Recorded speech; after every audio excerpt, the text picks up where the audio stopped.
एक संत एका जणाच्या घरी गेले. लीळा चरित्रातला दृष्टांत. एक संत एका जणाच्या घरी गेले, संतांची सेवा झालेली पाहिली, खुश झाले. संत झोपताना म्हणले, तुमच्या शेतामध्ये जेवढी अवजार आहेत ना कामाची तेवढी माझ्या खाटेखाली आणून ठेवा.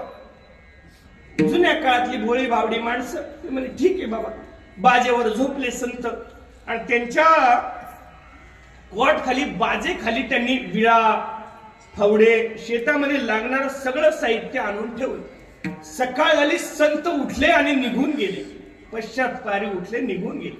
संतांनी रात्री त्याच्यावर परीस फिरून निघून गेले.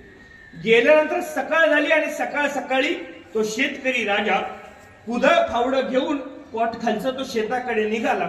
शेतामध्ये काम करू लागला. सगळी अवजारं वाकू लागली. वाकू लागल्यानंतर त्याला काही कळेना, अरे काय झालं. त्याची पत्नी आले, अरे महात्म्याने कुजांतर केले. म्हणजे तो रात्री महात्मा जो आला होता तर त्याने जादू टोना केला.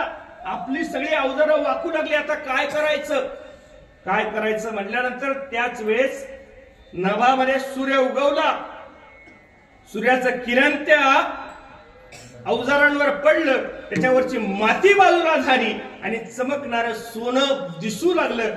त्यांच्या मुखातून वाक्य आलंय, अरे महात्म्याने कुजांतर नाही केले, महात्म्याने आमच्या संपूर्ण दारिद्र्यावर इळा घातला. म्हणजे दारिद्र्य नष्ट केले.